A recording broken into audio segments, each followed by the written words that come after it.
And welcome back once again to the GameReplays.org King of the Hill tournament for Red Alert 3. This is now the 6th day of the competition, and we have a new reigning king, who is Savage, playing on the right-hand side of the map as Empire. His challenger will be Pro++ Practice, playing as Allies on the left-hand side of the map. Practice looks like he started off with a surveillance sweep, which will give him a brief picture of his opponent's base. And it looks like he's going for a dual barracks man spam strategy. He hasn't scouted, so looks like he's going to be doing this blind, but he can actually get away with that because the Allies have very powerful infantry early on. Meanwhile, his opponent's doing what has become a very standard build order for Empire on this map. He's built 2 barracks, one at each oil derrick, and he's going to be capturing it with engineers. And this is this is a build order that's been giving the Soviets quite a bit of trouble. Allies don't have as much of an issue with it because they do have engineer IFVs which can recapture the oil easily, and they also have the ability to send those engineer IFVs straight into their opponent's base and start capturing major structures. But in this case, it looks like we've got a stream of infantry coming along the southern part of the map, and this will be going straight into the heart of Savage's base. Savage has no defenses to prepare for this. He did not scout. He didn't even see this was coming. And this is probably the one advantage with going for a fast oil grab as the Empire. But he has spotted it now. He's seen this stream of units coming into his base, and he's using the few Imperial warriors he has to do whatever damage he can. But it won't be enough. It looks like this factory core is gonna get destroyed here. It will run over one of these rocket soldiers, but that is an expensive loss for Savage early on. He has no factory, no anti-infantry units. And his only defense against these rocket soldiers is to make these barracks cores to run them over. But Practice is clearly micromanaging his way out of this situation. He's going to kill this barracks, and meanwhile his peacekeepers will make short work of these Imperial warriors. The infantry just keeps sort of streaming in from the middle of the map here, and will be doing whatever damage he can to Savage's MCV here before that MCV gets packed up and moved into the water like he's doing now. These 2 barracks cores are going to be making a last-ditch effort to run over these infantry units, but Practice does micro correctly. He puts his infantry in this garrison here and proceeds to just tear apart Savage's base. So Savage will lose control of the land here, and this looks very familiar to the replay between Give Me Break and Apollo, where Give Me Break was Empire and Apollo was Allies, and Apollo was able to recover on the water and come back and win the game. Now the tables are reversed. Allies are doing the pushing, and will scare Savage off into the water. Now, Practice has built a refinery, so he hasn't gone for a complete all-in man-spam strategy because he knew that had Savage moved his MCV to the water, he would need some sort of a mid-game to keep up with it so he can recover and deal with Savage as Savage tries to rebuild on the water. Savage, after selling off a lot of those buildings, Savage did manage to get quite a bit of money. He will be able to recover on the water, so that means that Practice, who does not have much money but has managed to build a second refinery, will have to build a naval yard in response. And as you can see here in the southern part of the map, we have Practice just going to town on the garrisons and just taking out all of the infantry that Savage has remaining on the map. Savage has built a small squad of infantry to the north, possibly to go harass Practice, because he would assume that Practice doesn't have a very well-defended base due to a relatively risky all-in build order. But considering there is only one tank buster here, it's not going to do much damage, and it looks instead like he's going to garrison these huts in order to provide a little bit of cover for his one remaining oil derrick. Now, Practice has decided not to actually take out this oil derrick. He will be sending an engineer down here to recapture it. It's probably a smart move. We give him a little bit of an economic advantage, and it will allow his infantry to get across to the other side of the map a little bit more quickly rather than wasting time killing that derrick. Savage, in the meantime, has built a second refinery core. He will be sending it down to the lower expansion, the lower ore node on the map.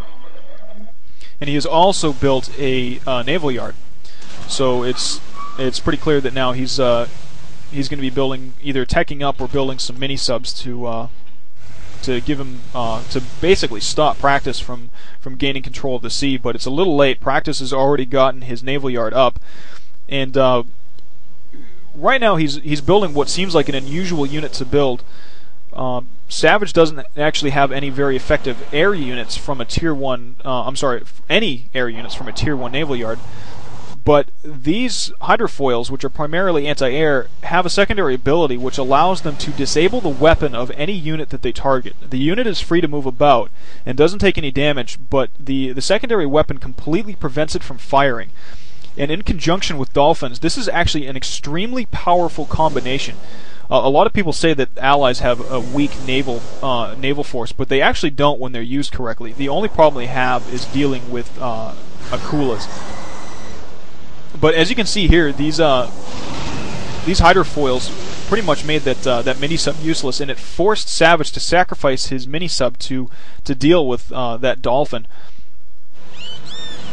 And now Practice has scouted his opponent here. He sent his surveillance sweep across the entire side of this map, so he's seen both expansions, and he has used the Chrono Rift on both the MCV and the Seaport to buy himself a little bit of time. That has basically taken those structures out of the game for a brief amount of time, and he will be attacking with these two Dolphins now. Now, while Savage has teched up to Tier 2 on his naval yard, he doesn't have any units. He sent one mini-sub to the lower left corner of the map, but it's a little late, and there's no way he's going to be able to bring that back in time. Meanwhile, Savage is desperately trying to use this Harvester to attack these the units on the sea here, but Savage was able to power it down, and a Naginata cruiser comes out, but this secondary ability, this hydrofoil, completely renders it useless and allows these Dolphins to safely attack the remainder of Savage's buildings. And as you can see here, this Naginata cruiser is not able to fire, it's not able to even activate its secondary ability, and is pretty much food for Flipper and his angry friends here. So now there is virtually nothing that Savage can do. He has no units to counter these Dolphins, and it's just a matter of time before all these Dolphins tear through the remainder of his buildings.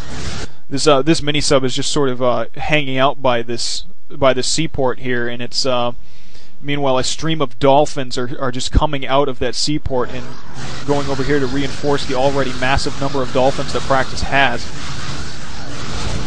And they're just tearing through everything, building by building, and there is nothing that Savage can do to recover from this.